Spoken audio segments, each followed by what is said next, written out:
to strap in and get ready. The leaders in NRL SuperCoach are incoming. Bringing you the ultimate insight to help you win your leagues and climb up the rankings. You're now listening to the Insight NRL Show with your hosts, Brain, Mattrix, and Whisperer.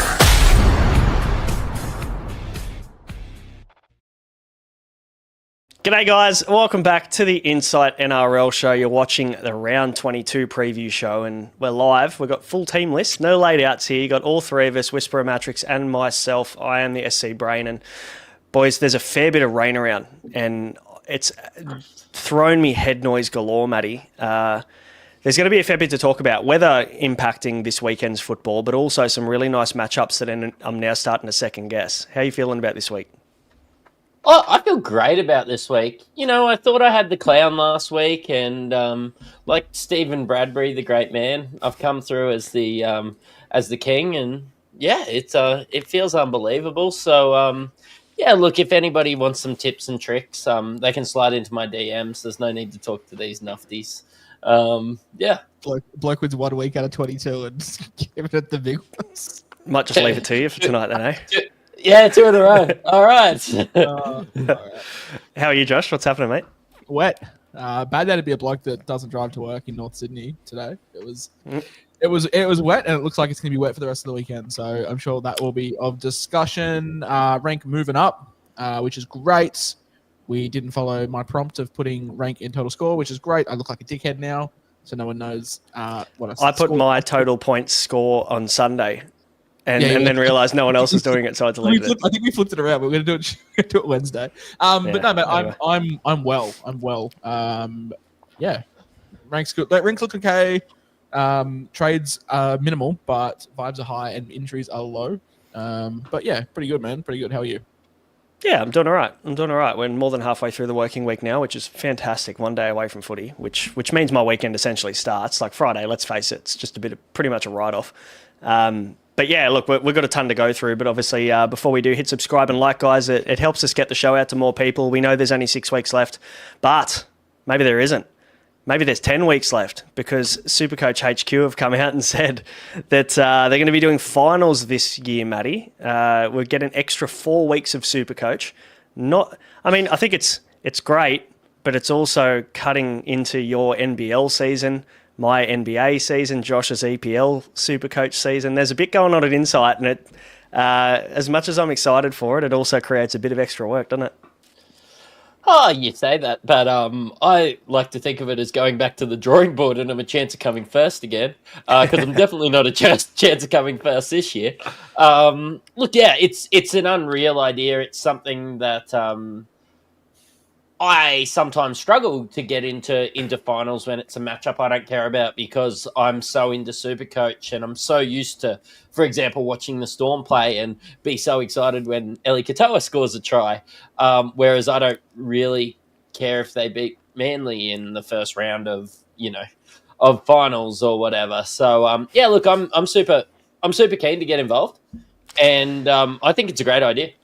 Yeah, there'll be leagues coming for Inside, of course. I'm sure we'll do a cash league or two. We'll do a total points league. We'll get some prizes sorted for those people for that time. But Josh, yeah, it sounds like the format, based on what we're hearing, is going to be you get to pick a new team every single week with unlimited trades and cap. So it'll basically be just whoever can get the most selections right across a 4-week period. How do you feel about it? Yeah, good. Literally was sitting there and watching the footy on the weekend, and they were like, "Oh, this was a blockbuster finals match last year, Manly versus the Bulldogs," and I'm like, I do not remember that game at all. And full transparency, if I'm not playing a fantasy sport, I will just forget the game. So it keeps me engaged. But also, yeah. And you're also a Tigers supporter, so I wouldn't know what finals is. So yeah, I thought the season ended at like the end of August, so fair enough. End of August. The way the Tigers have been going, it's been like the start of March. Yeah.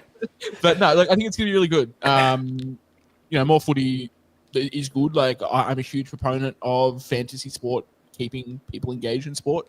So yeah, very keen to see how it works. Whether it's like you get maximum trades type of fit, or you get like 6 trades, each week or something like that. But curious on how pricing works or if it's just like a flat fee. But yeah, huge changes at SuperCoach moving forward. NBA is being added to SuperCoach. NFL is being added to SuperCoach. EPL has been added. Check out Talking Tactics. But yeah, like there's heaps happening at SuperCoach, and finals is the first big thing that we'll see. Yeah, I love it. I like the idea, the premise. I think back in like 2016, 2017, I swear they did SC finals back then, and then it just got scrapped. So they're bringing it back, which is good. Keeps us engaged. I agree. I'm someone who, I'll watch the footy, but I won't be anywhere near as engaged through the finals period, and if I don't have a SuperCoach team to manage, So it should be fun. So keep an eye out for that. NBA and NFL sound like they're on the way as well for SuperCoach. So just makes things a little bit more engaging, a bit more fun. So that'll be good.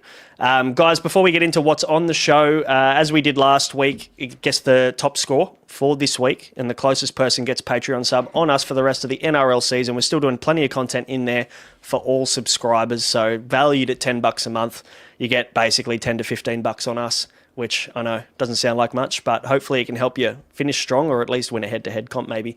We'll run that again this week. No one got anywhere close last week. No one picked Tommy Deard, and I'll give you the red hot tip. Everyone, I think there was more Nico Hines 140 plus guesses than anything, so we couldn't have missed more last week. So let's do a little bit better this week. We want to give something away. So they meant Nico Hines 46. Sorry. Yeah, the one was an accident. That's what it sounds. 1 times 46 game. Yeah, basically. It's because I captained him this week because I don't plan on captaining him. He's going large, so you get your bets in. Obviously, get it in the comments, not in the live chat. So if you're watching it on replay, you're sweet. But anybody on tonight, make sure you put it in the comments, your guess for top scorer this week. On today's show, we've got Squeeze of the Week. As always, the hot topics are, what are we doing with Jerome Hughes' replacement? Are we going to Nathan Cleary, or are we looking in a pod direction? Are we using flex potentially? We'll talk about that. Head-to-head final schedule deep dive as well. We're going to have a chat about who has the best run of games from round 22 to 27 so that you can hopefully win your head-to-head leagues, win some cash, or just win bragging rights against your mates. And we'll be bringing you one match-winning pod. If you're in a must-win matchup this week, this is one player each we'll bring to you to hopefully win that matchup and get you into your finals or into your final series in your league. We'll talk trade trends in Captain's Corner as we always do, but it is the Squeeze of the Week brought to you by the Standard Squeeze, keeping your coffees nice and hot and your drinks nice and cold. IFS 2025 is the code, standardsqueeze.com.au is the website. Matty, who took it out this week, mate? Mate, the top score was Michael, coach of In It, with a 1559, bringing him to 1440 overall. He had Hazza, he had JC, he had Matt Burton, he had Carraz, and he captained Cleary. Mate, just hop into our socials and into our DMs. Hop into our socials as well while you're there. But slide into our DMs and claim your prize. And Justin, coach of Good, continues to leave. He's fifth overall, and he's 170 points away from first. But he does have Daniel and Harrison on his tail. They're only 70 points behind him. We have 32 in the top 100 in our Insight League at the moment. So congrats to you guys. And, I hope you haven't been listening to us. That's been great. It's maybe we're doing something right if people are watching or following on for the last month or so, because that number has continued to climb in the top 100 over the last month or so. So people are doing something right. Maybe they're ignoring it. Maybe that's when they stop listening, which is completely fine as well. But we've got plenty to talk about. We've got hot topics to rip into. Let's do that. Now, Josh, this could either be a 1-minute conversation or a 20-minute conversation about what to do with Jerome Hughes' replacement. The obvious answer is Nathan Cleary, and I don't think we need to deep dive or analyse that at all. The halfback one, I think, for the run home, kind of close to Nico. If you've got Cleary already, what's your plan of attack? Let's say you've already got Cleary and let's say Cleary and Fogarty or something like that, and you've got you had Cleary in flex. What's your plan there? Oh, probably sit on it. Like if you're deep and you're not and you're sitting here being like, oh, do I start Mark or AFB? Like if you've got a relatively deep team, I'm kind of happy just to wait and see what pops its head up. Someone might come from the clouds, or there might be an injury where something opens up. So kind of get a weight on it if you're not in that scenario. But I'll keep my cards close to my chest because we do have our one game-breaking pod to win you this week, which we can discuss because if it's in flex, mine definitely does tee into that. But yeah, you got a couple of options. Obviously, Nico 132. Like I said, everyone's acting like he committed treason. He scored 53 or something like that, which was not great. Just stings when his name was orange in my team. Fogarty at 634. We've sort of discussed him as well. Does have that really gross buy in 24, which is the start of head-to-head finals. In saying that, Nico is not clean either. Like he has the buy in 25. So it's pretty much straight after. And do you want to be having Cleary, Nico, and Fogarty if you have three halfbacks? And you basically got Cleary in a tough matchup section, and then you've got, Fogarty into a bye, then Hines into a bye. Then there's some other ones, boys. Like if you're a head-to-head player, Tom Dearden, his buy in 27 makes no difference to you. 655. Yeah. Shout out if you got on when I recommended, wish I did. I want to talk more on the two sort of pods that we've sort of put up, Matty. Izzy Katoa, Roosters, Broncos, Manly, Titans, Raiders. Is this Izzy or is this Ellie? Yep. Izzy. Cool. Yeah. It's right here, which threw me out. Yeah, sorry. Typo. Look, they are good matchups. Like my concern is like the highs are highs, but the lows are mid. Whereas, like, I think, like, the highs of some of these other guys could reach. Like, we just saw Dearden score 150-odd. Somebody like that gives me a bit more movement, as we said, like, kind of like your game-winning kind of guys over a Katoa. Because I think, like, whereas he can consistently score hundreds when he's cooking, I'm just not sure I see 140 in his game or 150 yet. And that's what worries me about Izzy. I mean, we talk about him having to do so much, don't we, to score points? Like he had 5 try assists, didn't crack 100, I think, earlier in the year. He had 4 try assists, just got over the 100 a couple of weeks ago. It just feels like there's a lot. He's got to do a lot, and he does. To be fair, this is his team, right? But Cody Nikorima back now this week. Does that make him better, or does that make him worse? Does he get less touches? I mean, I just feel like going for someone who's not a goal kicker in this position probably just disadvantages you a little bit. So Fogarty I can get around, Nico I can get around. It's Dearden and Katoa so far that I'm probably at the bottom of the list for me. And look, if you're an overall player, Dearden's less appealing because that round 27 bye, we're already going to get caught short in round 27 as it is. I guarantee there's going to be restings galore. So whilst, he scored a great score last week, I feel like it's chasing last week's points. And Cowboys are a pretty ordinary team in a very tough matchup this week as well. So, Josh, I'm probably leaning away from Dearden and Katoa and probably closer to Fogarty and Nico. But I'll tell you what, Sam Walker could be a little bit tempting. I think he's gone 60, 80 since he's been back in the 3 games that he's played for the Roosters. But the Roosters' draw is absolute garbage to finish the year. Yeah, Manly, Dolphins, Dogs, Para, Melbourne, Souths. Like, you've got Melbourne in grand final, you've got Para in do or die, you've got Dogs in prelim and Dolphins in sort of first round. Like, it's very hit and miss, especially if you're at the top of the league and you skip that Dolphins game. It's Dogs, Para, Melbourne, which is just not ideal for a guy that, coming back off a serious injury. It's just probably not a gamble I want to be taking 622 on. I'm probably more keen, Matty, on either two of the Dogs boys, Galvin or Burton. We'll get their prices up in their draw, but initial thoughts on Burton and Galvin, because they are sort of starting to click a little bit. Burton coming in at 574 and Galvin coming in at 485. So 100k difference between the two of them, taking on the Tigers this week, as it's been well documented for both these guys, into the Warriors, into the Roosters, Melbourne, Penrith, Sharks. It doesn't get much tougher for a Final Four, but is that 485 worth saving or 570 for Burton? Yeah, I mean, I suppose it depends what you're doing with the extra 200k. Like Braino said, the easy answer to this conversation is Cleary, and then if you have some of these other guys, then maybe you just go get an extra fullback or something like that. But I do think at 485, like, that's Hugo Savala money.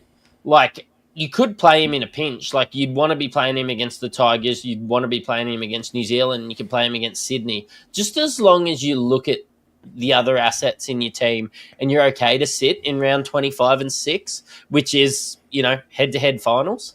As long as you're okay with that. But I think you are okay with that, buying someone for 485K. And the Dogs have been so good. They've been piling on points in bunches. Like, if they can pile on 40 against Manly, like, how many are they going to put on the Tigers? And honestly, New Zealand have been relatively ordinary the last couple of weeks. Relatively. They've been dog shit. Like, you can go and play them with confidence in those matchups, and then you can sit on the fence with them with Sydney, or you can rest them against Melbourne and Penrith. I'm okay with it as long as you're doing something decent with the extra money and you have the trades to spend that 200K elsewhere. I think that, you just mentioned if you've got the trades, and I think that's probably a big kicker as to how you play this too, because what's 200K going to do for you if you've got one trade left after making that trade? I feel like you probably, if you want to have cash in the bank, that's all well and good, but you need to have probably 5 trades minimum coming into this week to be able to make that move and then plan other moves around it. Because at the moment, I don't know where you guys are at with trades. I've got 4 coming into this week. It'll be 3 now after I move Hughes on. And then I'm not making another move. I'm just sitting on 3 and just hoping to God my players don't go and break a leg over the next 6 weeks, because it's a long period of time to only have 3 trades.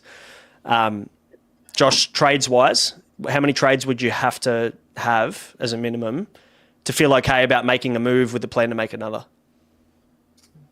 6. I think 4 is the number where you want to be at. I've got 4, but I've also got Keon Koloamatangi still in my team. I'm just waiting for someone to put their hand up before I trade him out. So that would take me to 3, same as you. So having 6 would allow you to take 1 out, 1 in, which would be 4 left, plus the 2 that you're going to inevitably spend in 27 if you're playing for overall. And then if you're in some head-to-head finals, you want to have a couple up your sleeve for 25 and 26. So I think 6 would be the absolute sort of minimum that I'd need to be making a 1 in, 1 out trade. Yeah, I probably agree with you, which means that none of us can do that. How many trades you got, Matty?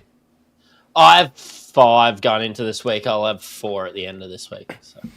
Yeah, cool. So we're at 3 or 4 trades, I guess, for all of us. There's a poll up in the chat for everybody letting us know how many trades they actually have. It'll be interesting to check that once we get to the middle of the show and have a bit more data on it. So I'm going to guess anywhere from 2 to 6 most people are going to be floating, which means that for the most part, look, I think, to sum up this Jerome Hughes replacement section, if you don't have Cleary, it's the easiest decision of the week, so long as you've got the cash. If some people might have to make 2 trades to make that happen, and I think it's probably worth it with the matchup this week for Cleary. He's going to be the most captain player, I'm pretty confident in saying, now that he's goal kicking again. So that's a hard fade, and not a fade I'd be willing to make, and probably more willing to sacrifice a trade and put my team into dire straits trade-wise to get Nathan Cleary in for this week and next week for those 2 good matchups before things tighten up a bit, especially if you're in a must-win in head-to-head, which we'll talk about very soon. But I think we're all of a consensus. It's got to be Cleary, and if you don't, I guess maybe the conversation needs to be, if you've got Cleary in flex at the moment, you're sliding Cleary up and you're trading Hughes out for a fullback, aren't you? That's pretty much the optimal move, Josh. You'd naturally think, having 3 fullbacks this year for the run home. Yeah. The problem with stacking, center wings have been probably the most performing. Sort of, if we look at averages, we saw by averages, center wing take up a fair bit. Fullback also dominate as we expect. But the problem with going heavy at center wing is you can only play 7. 4. Yeah, we play 4, then you have 7 max, then it just cuts you out of, a fullback and whatnot, or any other cover. So, yeah, fullbacks is probably the place to be. If we're looking at filtering just by purely fullbacks, there is 7 that average over 70 points this year. So take your pick at whatever one that you want. We've just sort of spoken about the Roosters' tough draw. So if you didn't have Teddy, I think it's okay to probably fade him. Thanks. I've been waiting. Yeah, I've been waiting for 21 weeks for that. Your time has finally come. But yeah, yes. I think fullback would be the place to go. Yeah, I agree. Yeah, when you got 3 fullbacks, 4 fullbacks over 80 this year, and then I think at halfback there's only 3 halfbacks averaging over 70 this year in Fogarty, Cleary, Hines, I think, from memory. So I think it's a pretty easy decision if you do have that flexibility to get that other fullback in. It just depends on who. Sarge Beer in the chat asking, drink water, drink Bolter, good terminology. Edwards and who? Who's the third fullback then, if you had to choose? I read our thing wrong. Like, I read your prompt wrong. I thought we had to pick a player for the final series. Oh, gotcha. In saying that, and people are not going to like this, but finals head-to-head plays New Zealand, South Sydney, into Manly. That's Clint Gutherson. That's what mine is. Oh, is actually? Oh no. Okay, well I'll let you talk on him, and we'll probably prolong this. Let's move the run sheet on the fly. Let's do it. We'll do our one player to match winning pod this week. Yeah, match winning pod. Matty, take it away. No, I just looked at I went and had a look at the draws, and I was like, we're looking for match winners, we're looking for pods, we're looking for things that are different, and things that are different is I don't own St. George players, but you have a look, like you said, New Zealand Souths, Manly have showed some cracks for that head-to-head run home. He's got a 3-round average of 67, and it's well documented how good he was at the start of the year and how he went on a little bit of a poor run there for a little bit. But, it's been pretty good in good matchups. Like, he scored 103 against the Bulldogs, went and scored 59 last week, 61 before. Like, I know Braino's going to throw a guy out there that can help you pull your hair out and can win you a game.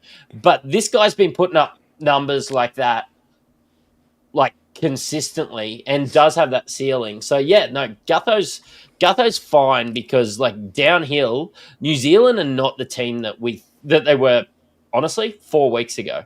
Souths are not the team that they were 4 weeks ago. Manly weren't the team that they were 4 weeks ago. I wouldn't be surprised if he went 300s in a row for those ones. Yeah, look, I'm not going to make a comment on Gutho because he burnt me and hurt my feelings. And I'm not going there again. The initial prompt, you're right, was most anti-vibes pick ever. Shout out Kez, he knows ball. He's not a vibes pick, that's for sure. How far vibes got us this season, all right? Maybe it's time to pivot. No, vibes are vibes. This is the vibes podcast. I'm going to pick guys that look like accountants. Yes. Kane Bradley. Yeah. My match winning pod, and more specifically for this week, if you're somebody who needs to win this week, you're sitting in 10th, you need a couple of results to go your way, but you need to lock in a W this week to be a chance of making it into the 8. Reece Walsh is the guy for me that I would be buying. And when we're talking about versing Souths, obviously they concede 89 points per game to fullbacks, which is the highest by a fair margin this year. The Eels are pretty close as well. Thanks. Shout out to Kez. I'm not going to bring that up on the screen. But Reece Walsh, probably the most rocks and diamonds player in the competition. And we know that he's a hard watch. You definitely, he's put some grey hairs on my head over the last 2 seasons as an owner in different spots. But this week it's like Souths held out really well last week against Sharks. They had some things go their way, of course, but I feel like they put so much effort in and still ended up with a loss last week against a really, really poor Sharks outfit close to the line. I just feel like they're coming up against a better team in the Broncos this week. Madge has made some changes. A few of them are going to want to put their hand up and prove that they're still a top 4 team. I feel like this is Reece Walsh's platform to go 120 plus this week. And look, he's only 7.8% owned in the top 10% of teams. And I think 4.5 or 5% of those are VCing. I'll probably be one of them. And he's the guy that can definitely win you a matchup, and he can lose you a matchup. So depends on how you like riding it. Yep. I would be very surprised if he goes sub 60 this week. I would be too. We considered the Eels a good matchup last week, and he was banging out 61. But it is Souths. That is a new level of poo for everyone involved. Even though they showed a bit of ticker last week, but even Will Kennedy could score 90 against them last week. So imagine what young Reece Walsh can do this week. Who knows? I did see the Broncos last week, which probably makes me a little bit more confident that I don't think they're going to do that shit show 2 weeks in a row. Otherwise, I'd like to be a fly on the wall in the sheds after the game. That could be quite entertaining. Josh, have you had time to think about potentially another one after Matty stole yours? Oh no, that's fine. No, mine's still relevant now. But it's also like probably the guy that I'd most want for the final series on the run home. I'm just going to get his price up, and it is one chance Nickel Klogstad. 524k plays the Finns this week, but then has a really, really nice finals matchup. If I can pull that one up, if my slow internet lets me. Plays the Dragons and the Titans into Parramatta for his head-to-head finals. And 524k this week. You're taking on the Dolphins at Go Media, so at home, which is nice. Do take on the Bulldogs next week at Accor. So probably could potentially look at sitting him. But then has 3 really nice matchups for the run home. Has shown the tendency to go over 100 this year. If we're looking at like absolute pure matchup winners, the fact that he is owned by 0.7% of overall teams. If we go to top 10%, that makes it, I would imagine, even less at 0.1. 12 teams in the top 1% own him. In the top 10% own him. So, also vibes. Big vibes, big chance. As Blocker would say, clock star. Real good shout. I like it. Remember, and the streets will never forget, centre wing fullback duel 2023, Chance Nickel Klogstad, Mattrix. One of your favourites. Oh, centre wing duel. He's the best. I get him in draft every year. Pick him at like 100. Yeah. Him and Hamiso. Just lock those two down. Oh, bring it back. Baby, come back. Would you go Chance over Turbo for finals? Yes. Yeah. Yep. Yeah. Manly have a ordinary run, I'm pretty sure, through the finals period. It's not great. I know he's playing well. I know he's roaming, but I still can't justify picking a bloke wearing number 3 or 4 in my fullback slot. Mm-hmm. Yeah, no, I completely agree with that. We'll have a chat about trades. There's a few questions and comments in the comment section about a few different options to purchase this week. It is wide open. Obviously, people have limited trades, so we're not going to spend heaps of time talking about that, but we'll go through the top 10 most bought and sold at the back end of the show like we normally do. Let's rip in. There's our 3 match-winning pods. Very, very left field, I think, for most of them, but let's have a chat about the rest of year schedule and the head-to-head finals schedule itself. And what we'll do is we'll bring it up on the screen in bits and pieces as we go. You can also download it in the Patreon for those subscribers there. But I guess, the most important thing for us is looking at the schedule on the run home. And as you can see, we've gone and changed it up. We've gone and updated the statistics as well based on SuperCoach points conceded. So you'll see there the dark green teams are the ones you want to target. The light green teams, they're still in the bottom 8 of most conceding points. And then obviously the orange ones are less, and then the red are the bad matchups. They're the top 3 defensive teams, I guess, in the competition when it comes to conceding SuperCoach points. Now, as we can, I guess it's probably worth us having a conversation about it now in terms of the best head-to-head schedule for finals. And for me, regardless of the round 25 draw, it is the Sharks. And the reason for that, when we look at the draw here on the screen, if I can find them. I don't know where it went. Right at the bottom. When I zoom in, I'll lose it. They've obviously got a really nice matchup against the Cowboys at Shark Park this week, but they go St. George into the Gold Coast as well in round 23 and 24. Just so long as you've got cover in 25 and don't have 4 Sharks players, I think you should be okay. But then they've also got Newcastle in round 26, who basically have nearly no players left. For me, I think the Sharks top the list. Is anybody else, Josh, maybe start with you. Is anybody else standing out in terms of nice free runs for this head-to-head period? Yeah, Dragons are pretty appealing as well. New Zealand, Souths, Manly, we sort of touched on them with Gutho as well. The Broncos have a really nice run. Dolphins, Newcastle, Cowboys. Dare I say it, the Tigers, if you can put up with a Raiders game in Canberra. But do have the Cowboys and Manly the weeks before that coming off a bye. And also like the Dolphins are okay if you can get through round 24 against the Broncos. But the Dolphins tend to go another leg up against the Bronx and then take on Manly into the Titans as well. And any team playing the Titans in a grand final week is a team that I want to be looking at. So yeah, they're probably the ones that I'm looking at, but definitely the Sharks if you can cover that 25 bye.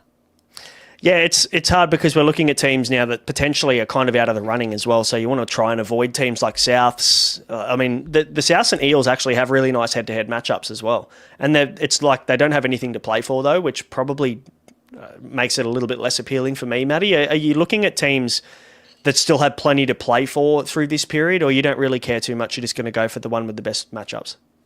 Yeah, I am, because I do think everybody wants to finish the season on a high. But I do think Manly's probably one that we've overshot. I think that's Tigers, Dolphins, St. George Dragons. And then they still have a really good matchup in New Zealand at the end as well. I think that's somebody good, and like more like if you were frustrated with a Lehigh Hopewadi or frustrated with some of your Manly guys, or like, you're a rage trader and you're not that happy with Garrick.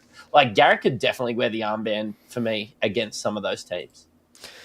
Yeah, I guess that's probably the reason why maybe I held Lehigh Hopewadi instead of trading him out. One, he's a warm body and I've got 3 trades left now after this week. But 2, I feel like maybe I can use him as a play option, as a pod through the head-to-head finals as well. I think I'm in the running to maybe play in 3 out of my 6 head-to-head finals this year. If results go my way, it could be 4. But yeah, I think maybe just looking at your squad and working out where are my differentials for the run home, where are my pods at, sub 50% owned guys that could give me a bit of a leg up, I guess, with a good matchup as well. You're obviously not going to be playing Lehigh against a good team. You're not going to be playing him against the Raiders ideally next week. So that's probably a little bit of a downer. But yeah, and again, we're having that conversation around Garrick this week. Do we start him or do we sit him? So for me, a Manly playing good enough footy for you to feel 100% confident, even in a good matchup at the moment?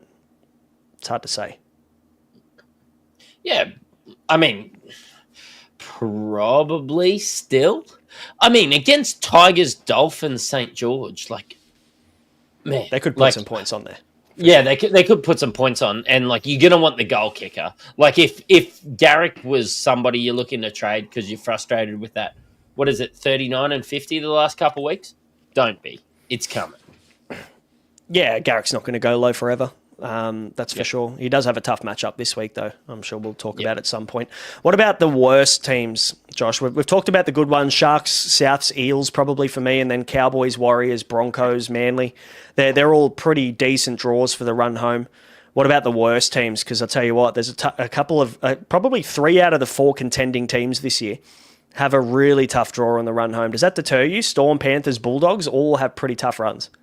Yeah, I mean, also Souths as well. Like, Souths actually have a really, really good draw. One, Souths are playing Ryan Great hooker, which probably tells you where they're at. But also Who the fuck is that guy?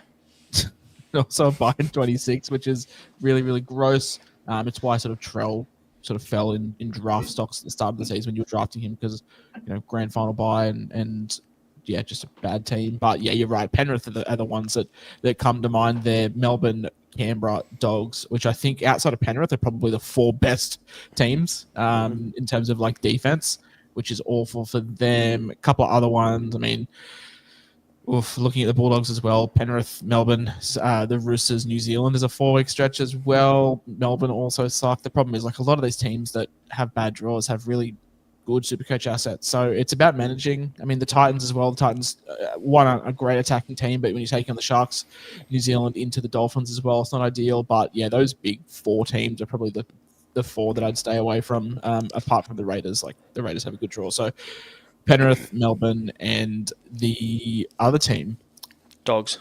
Them. I forget about them. Yeah. But yeah, probably the ones. Look, we're not looking at round 27 when we're doing this analysis either. Like, we're pretty much talking purely head to head. Round 27 is just going to be a shit show. Like, it's just whatever. So and normally I'd say, like, you can probably chunk it up if you have some trades, right? Because you get through the round 22, 23. You get to New Zealand Warriors. They've got the Dragons, the Titans, Para, Manly. For the run home, that's 4 nice matchups to finish the year, really, for the Warriors. So, again, that's probably why you've said Chance is a guy that you like. But, like, if we're looking at the Sharks, they got that bye right in the middle. The Raiders also have a nice couple of games getting into round 24, and then they've got Penrith in semi-finals for head-to-head. So you don't really want to be relying on too many of those Raiders guys, and that might deter you from getting a Fogarty this week. So there's a lot of things you've got to look at there, I guess, in terms of, how important is it and how much do I back my team to get through those first 2 rounds? And do I need to maybe backload my preferred schedule for round 25, 26 if I'm confident enough that I can get to my semi and I'm sitting top 2 in the league or something like that? So, yeah, I'm probably avoiding, and that's probably why, maybe Wishart not as great of a buy as we would have naturally thought. coming in and replacing Hughes, you'd think, because the Storm have a pretty tough run. And that's why we were basically saying get on the Panthers now, because you're probably not going to be buying them come round 23 with that tough run, Matty coming home.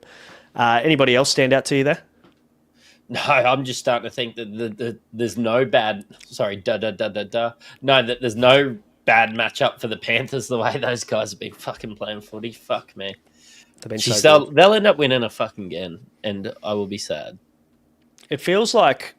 look, if they win 5 in a row, fuck, I don't even know. I don't even know where the hope is for anybody else moving forward if they can do it again off last as well. They were coming last at one point this year. Crazy. They're going to win this week. They're going to win. They're going to beat Newcastle. They start to have some bad matchups. They start to have some decent matchups, which will test them, like the Storm, Canberra, the Doggies. But isn't that the point in the year that you would want to be tested as well? Like, they're going to come in full strength. They're going to be tested. Or if they find themselves in a position where they can't move up, I wouldn't put it past Ivan just to start resting people so that they don't show their hand against the Dogs, knowing that they might play them in finals, or they won't show their hand against Ricky and the Raiders or something. I would not put that past Ivan if it looks like they can't move ahead of 5th or they can't move ahead of 4th or something along those lines. Yeah, you're probably right. It'd be a bit of ducks and drakes on the run home, I reckon, from a few of these contending teams. The Dogs have now finally found, I should say, a halves combination that they feel comfortable enough running with on the run home, now that they're starting to take the season a little bit more seriously by the looks of things.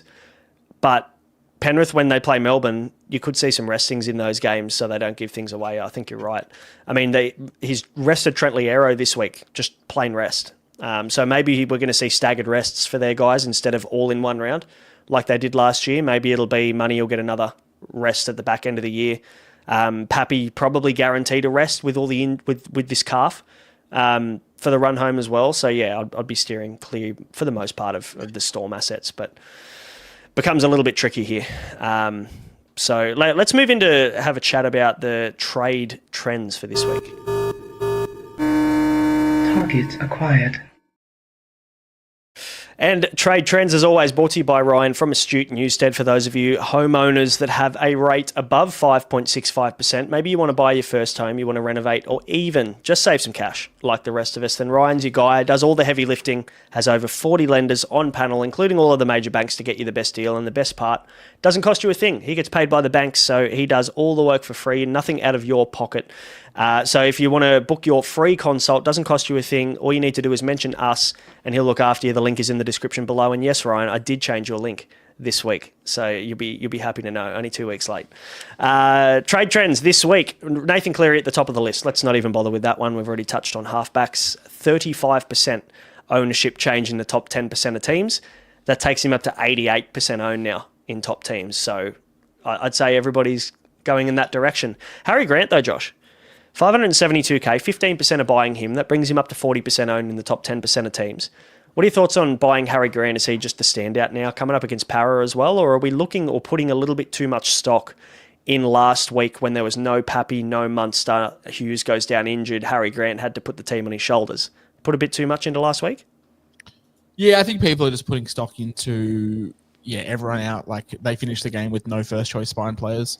Now they've got Munster back. They've got Pappenhausen back. Like, how much is Grant going to have to do? What do you do if you don't have Brayley or Grant? Like, are you going Grant now? I probably... Look, it just depends on... I wouldn't buy Brayley, and I said this last week or the week before. We probably said this for about a month. We wouldn't be buying Blake Brayley. Even though we're both owners. We bought him a long time ago. I don't think he was the purchase buying at top dollar. Matty, what are your thoughts? Are you a Harry Grant purchaser if you had the choice this week and the flexibility? Look, you have a look at hookers against the Eels last week, and the great Ben Hunt, Origin great, scored 33 last week. So there's some form there to pick hookers against them. No, I'd be scared of restings and everything like that, assuming that you have enough. I would be honestly rolling the dice and trying to pick somebody left field. I don't know exactly. I hadn't thought too much about it. But you could pick someone different other than Harry Grant. Like Harry Grant's going to score the best this week. Again, if you're looking for match winners to move forward, but I'd probably just pick a Reece Robson or somebody like that and just be completely happy with what's going on. I have Connor Watson, and he scored a 55 last week. While being a little bit frustrating, you know what you're going to get, and you're not going to go get a 30 like rolling the dice on an Appy Coruscant or somebody like that. I'd probably do that. Yeah, fair enough. I think I'm in the Harry Grant pack, though. I just think I'd take the upside. He can win you a matchup. That's kind of what I want. But I agree that you probably would need a Connor Watson at 2RF and Kalani going there to shift up if Grant was rested. That's probably the preface to that. I'd want that cover without having to make a trade out. Huddy Young is the third most purchased, 8.1% of top 10% buying him at 686k, Josh. You're worried about the round 24 buy for sure, but are we worried about the potential rest for Huddy Young as well, considering he's being needled up to play nearly every week at the moment? Yeah, like that's the concern, but he keeps putting up 80 minutes, he keeps performing, so if you don't have him, I think, it's quite nice. Maybe Ricky just sort of runs him until 24, then maybe puts him on ice, but I think if you're in a must sort of win situation now, he's probably the best guy to have. Still, I'd probably say have him over Katoa, barring like all the circumstances, so yeah, still pick him up, but like I wouldn't be shocked if he's put on ice at the back end of the season. Nice matchup, Matty, as well for Huddy Young this week, running at Michael Molo after Jaden Sewer's gone down for the year. So that could be a matchup that they exploit down that edge potentially. Yeah, it could go one of two ways. It could be an absolute bloodbath, or he could be having an early bath because he scored so many points. So I just think that he's a guy that he's like mobile while still being tough. So he's going to be able to handle Molo. Predominantly a front row forward in there on the edge. But also he's got quick enough footwork to get around him. So, I think it could be a decent matchup for Huddy Young this week. So I'm all for the buy. That's fine as long as you can handle it. Thanks, Nick. $14.99, mate. Appreciate that. Gents love the potty. Scored 14.48 last week. Big week. Brought in Cleary and Lindsay Smith. Have one trade left. Hooker is Starling and Savala. Do I buy Harry and just use that last trade? Whew, send it. If you don't have the trade, you've got to hold it, surely. Starling's playable, but what happens in round 24 at Hooker? It just depends who your Hooker 2 is, really. Yeah, it'd be keep going. Hang on. You just cop an A that week? Savala. I'm presuming he means Smith. Could be. Because like Starling Savala's fine, but Savala's not a hooker. Oh, unless it's Watson. Yeah. Maybe. I reckon it might be just Stan and Smith. Yeah, I think it might be Stan and Smith. In that case, just run an AE, I think. Okay. Savala a second hooker. He's doubling down. You can't be, mate. He's a halfback. I don't think it is. I think it's Stan and Smith. But that's fine. I wouldn't buy Harry. I think with one trade left, you're going to use that in the next month, and it'll be when you need it, and you'll thank yourself for holding, probably. I can't believe I'm the sensible one here. Yeah, I'm not. I wouldn't be. I think Starling's fine. Yeah, I'd play Starling. I'd play Starling every week. It's fine. Yeah. Okay, fair enough. You talked me around. It's because it's not my trade. And severely. Severely. Yeah. Okay. Gotcha. I'd probably just double down then even more that I wouldn't use the trade. No. Severely's a player that I've seen. He's Is that one of the Chad Townsend comments on his retirement post? Oh man, what was it? He strikes confidence into defenders. That was my favourite. The streets, it's like it's stoppable on his day. Yeah. Oh, that was great. I love TikTok. What a platform.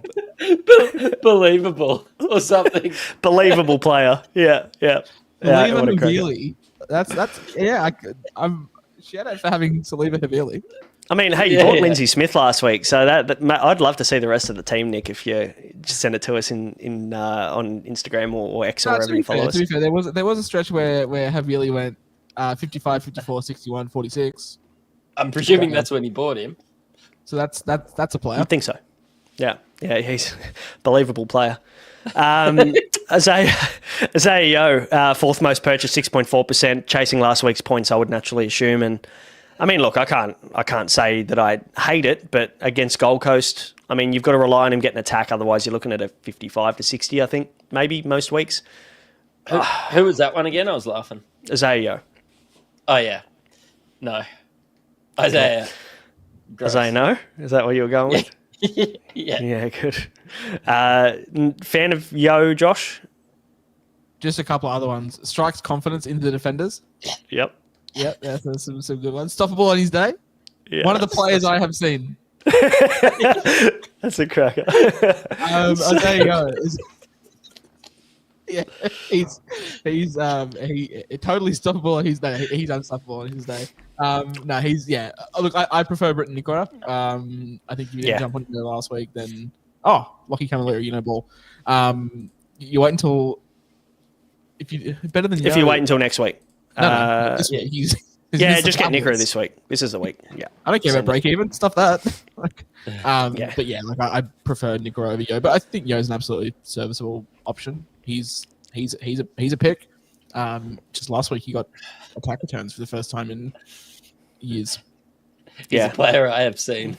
He's a bit better than that. He's better than that. Zach Lomax, yes, I can get around buying him this week. He's a guy you're going to need in your team. You showed us that last week.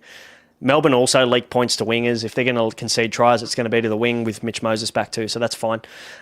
Jethro Rena Karma, people are buying the cheapie in round 22, probably to facilitate the Cleary trade if they needed to, I would assume.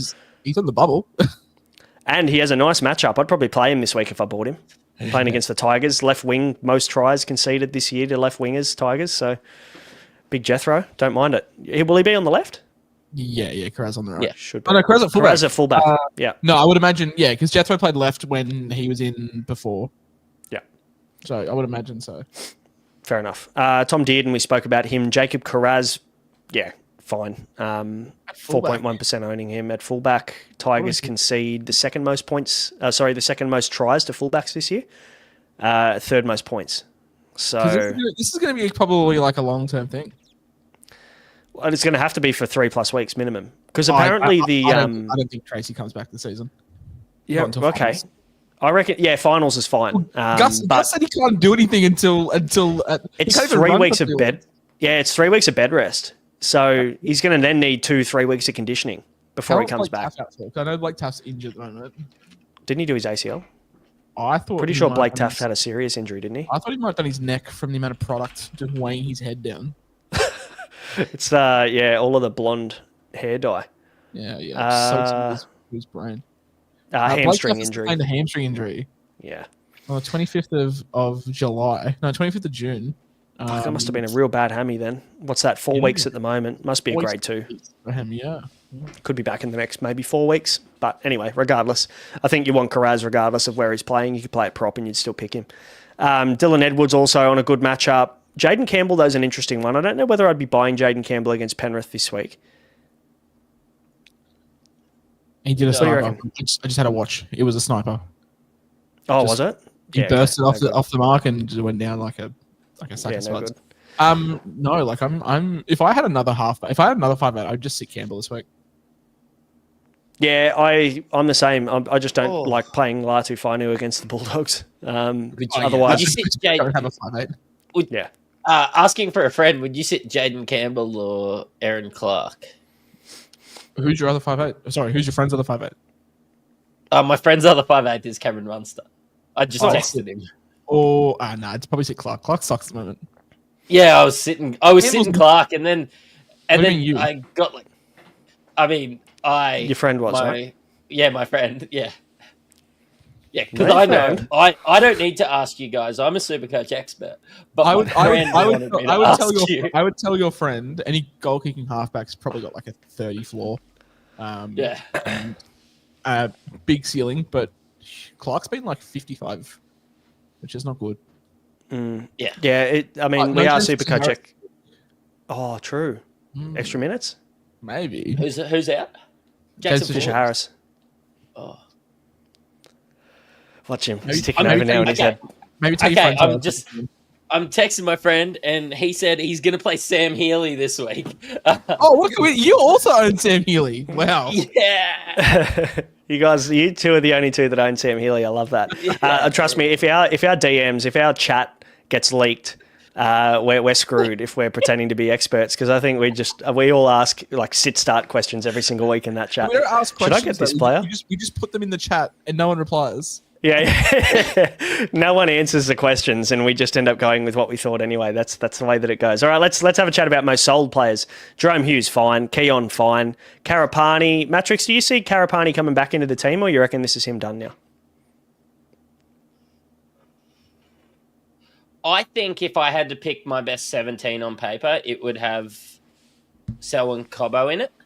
But I think Jesse Arthurs is the one that comes back in before Karapani. Fair enough. Like if Selwyn Cobbo grabs it by the balls on the right, I would presume. We chatted about that on the Q&A last night. I think Jesse Arthurs comes back in on the left where he started red hot at the start of the year. And it is Dean Mariner to drop out. So I think that it's going to be pushing shit uphill a bit for Karapani, but only if Selwyn has a good game. And if you're going to have a good game, it's going to be against the last place Souths. Yeah, agreed. Completely fair. Karapani on the way out. Tino, people are trading Tino out. Tino's back in 2-3 weeks? I'd probably argue Tino could be a hold, personally. I think if you've come this far, I don't see who you're trading him to. Josh, what are your thoughts? Would you just hold Tino in 2 weeks, or is it the under 30% win rate that's throwing you off? Shout out Alan Tatsman. Cooked him. Yeah, I mean, Tino's sure he's 5'17". Like, what do you? He's a believable player. Off the ball on his day. Like, what are you doing with 5'17"? Like, I think at that point you're like, you may as well hold and see what happens. Yeah. Like he's back with a pretty favorable run home, like Sharks, Warriors, Dolphins, Tigers. Yeah, probably just hold it. Like if he was 6'17", like you could trade him for like Nico, but 5'17's getting you the likes of Jai Arrow and Lachlan Hubner. So yeah, probably not selling to either of those two. The goal kicking Lachlan Hubner. Oh, did you see if he's kicking wheels up? That was slotted it from the sideline. Sweet. And he walks off like he does it all every day as well. Cold walk off, aura points. Yeah, that's what you want. Hamoli, fifth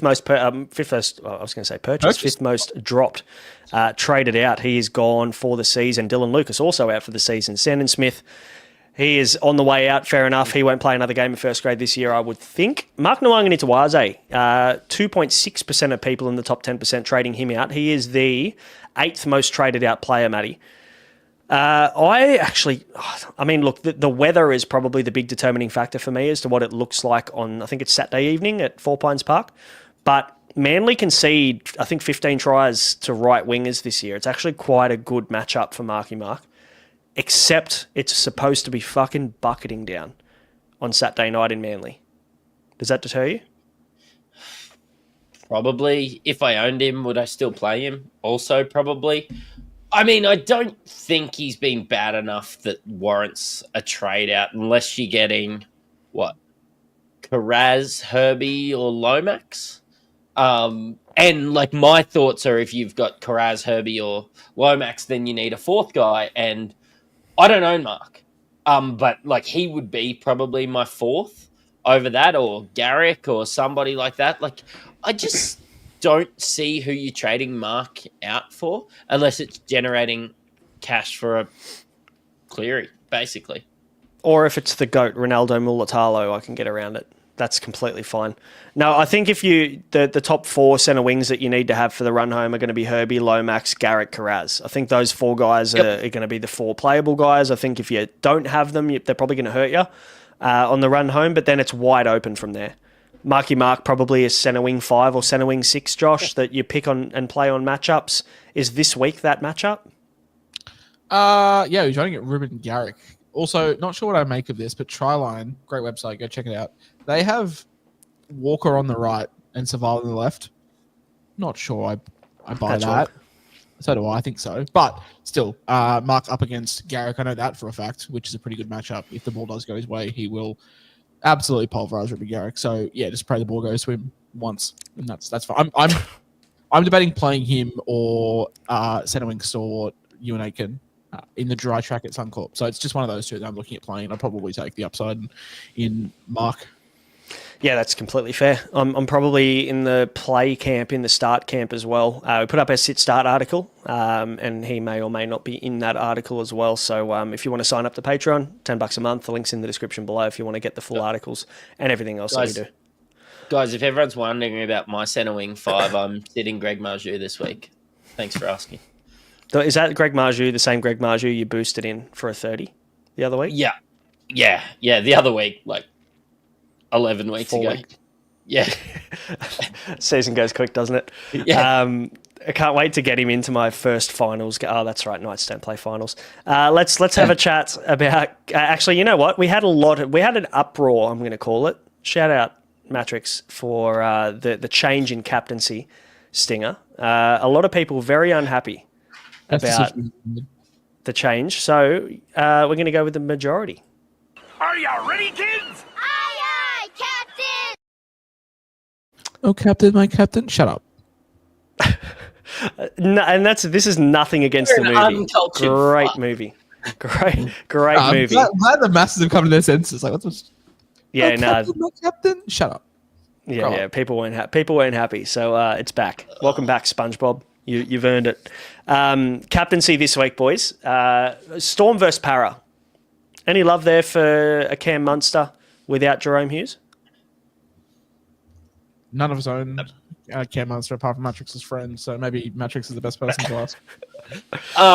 No, because I think some of these other matchups are better. I think Munster will get involved, but remember, like they started to not score as well because Pappy started scoring really well, and I don't know if you saw last week, Parramatta are like the best team in the comp with Mitchell Moses. So I'm probably taking Parramatta 13 plus. Josh Adokar double, a revenge game.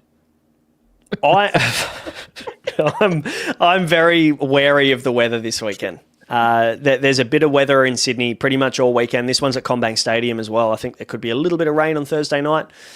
But I'll tell you where there's not really going to be much rain at all in Brisbane against Souths, and that's Reece Walsh. I think if you've got Reece Walsh, he needs to be your VC this week.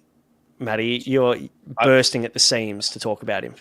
I'm going to be in about row 22, sitting there drinking an $11.40 4X Ultra, and I'm going to be enjoying every minute of this Reece Walsh brilliance. I can't wait to see what they've got in store for us after the turn they put up last week. It will be the best-looking 28 you have ever seen in the first 65 minutes. But then you watch he'll score a double with a try assist in the last 15 and he'll finish on like 118. That's what I'm going with.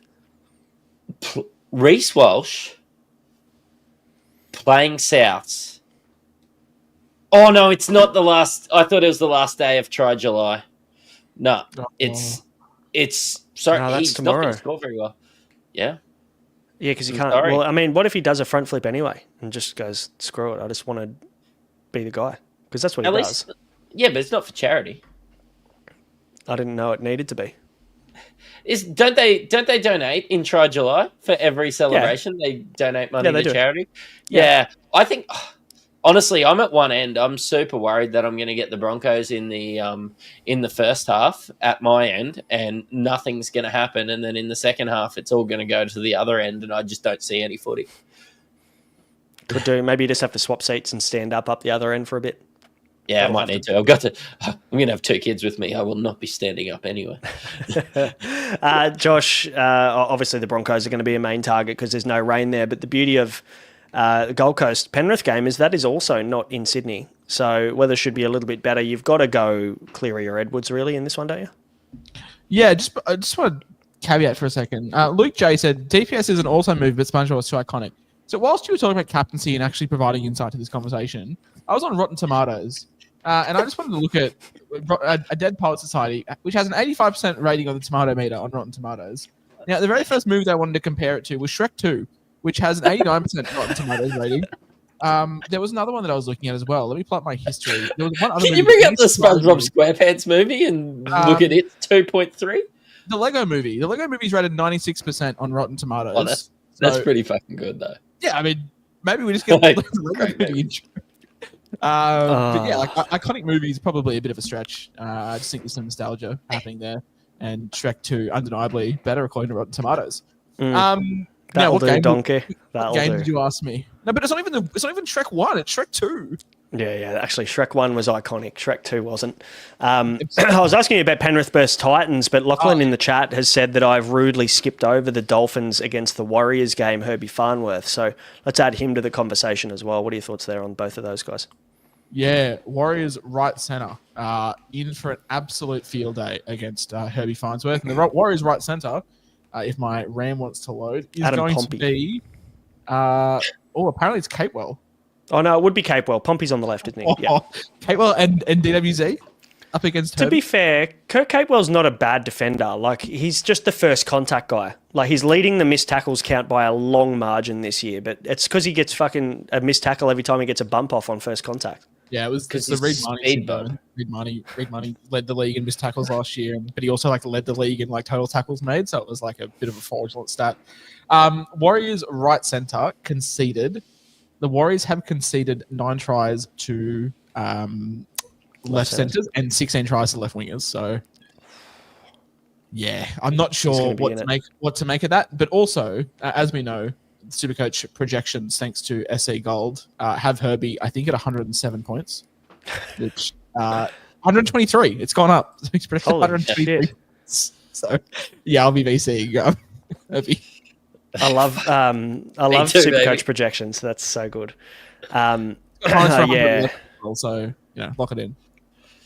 fair call. Rate it.